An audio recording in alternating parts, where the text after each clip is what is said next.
गारिब की कहानी बहुत समय पहले की बात है। एक छोटे से गांव में दो मित्र रहते थे, राजा और रघु।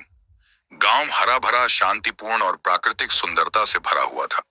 वहां की मिट्टी उपजाऊ थी और लोग सीधे साधे और मेहनती थे। राजा इस गांव का सबसे अमीर व्यक्ति था।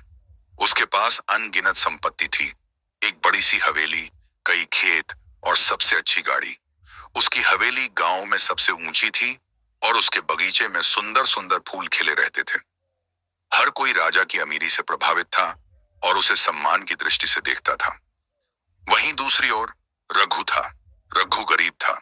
उसका घर छोटा और साधारण था और उसकी आर्थिक स्थिति भी बहुत कमजोर थी।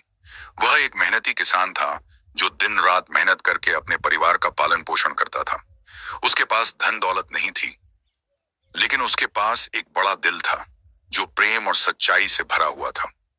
रघु अपने परिवार और दोस्तों से बहुत प्यार करता था और उन्हें अपने जीवन की सबसे बड़ी दौलत मानता था। हालांकि राजा और रघु की आर्थिक स्थिति में जमीन आसमान का फर्क था, लेकिन उनकी दोस्ती अनमोल थी। दोनों बचपन से ही गहरे दोस्त थे और एक दूसरे की हर तरह से मदद करते थे। राजा अपनी संपत्ति के कारण कभी अहंकारी नहीं हुआ और रघु अपनी गरीबी के कारण कभी निराश नहीं हुआ। वे दोनों एक दूसरे का सम्मान करते थे और उनके बीच में कोई ईर्ष्या या द्वेष नहीं था। एक दिन राजा ने सोचा कि वह अपने दोस्त रघु को अपने घर बुलाएगा और उसे अपनी नई संपत्ति दिखाएगा। उसने रघु को अपने घर आने का निमंत्रण दिया और रघु खुशी खुशी वहां पहुंचा। जैसे ही रघु ने राजा की हवेली देखी, वह चकित रह गया। हवेली का हर कोना सुंदरता और संपन्नता का प्रतीक था। दीवारों पर महंगे चित्र लगे थे, फर्श पर कीमती कालीन बिछे थे और चारों ओर कीमती सजावटी वस्तुएं रखी हुई थी।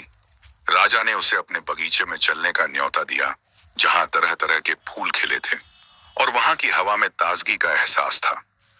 राजा ने गर्व से अपनी नई गाड़ी भी दिखाई, जो हाल ही में उसने खरीदी थी। वह गाड़ी चमचमाती हुई थी और उसकी तकनीक भी अत्याधुनिक थी। रघु ने राजा की सारी संपत्ति और शोहरत देखकर मुस्कुराया। उसने राजा से कहा, तुम्हारे पास सच में बहुत कुछ है मेरे दोस्त। यह सब देखकर मैं बहुत खुश हूं। अमीर गरीब की कहानी। रघु और राजा ने मिलकर गांव के अन्य लोगों की भी मदद की। वे सभी मिलकर एक सुरक्षित जगह पर शरण लिए हुए थे। बाढ़ के बाद गांव में काफी नुकसान हुआ, लेकिन रघु और राजा ने अपनी दोस्ती और सहयोग से न केवल एक दूसरे की मदद की, बल्कि गांव के अन्य लोगों को भी इस संकट से उबरने में सहायता की। अमीर गरीब की कहानी। बाढ़ के कुछ दिनों बाद पानी कम होने लगा और गांव के लोग धीरे धीरे अपने घरों की ओर लौटने लगे। रघु और राजा भी गांव लौटे, लेकिन इस बार उनकी सोच में एक बड़ा बदलाव आ चुका था। राजा ने देखा कि उसकी संपत्ति का कोई भी निशान नहीं बचा था। उसकी हवेली के स्थान पर केवल मलबा पड़ा हुआ था, लेकिन रघु का दिल बड़ा था। उसने अपने टूटे हुए घर को फिर से बनाने का संकल्प लिया और राजा को भी प्रोत्साहित किया कि वह अपने जीवन की नई शुरुआत करे। अमीर गरीब की कहानी।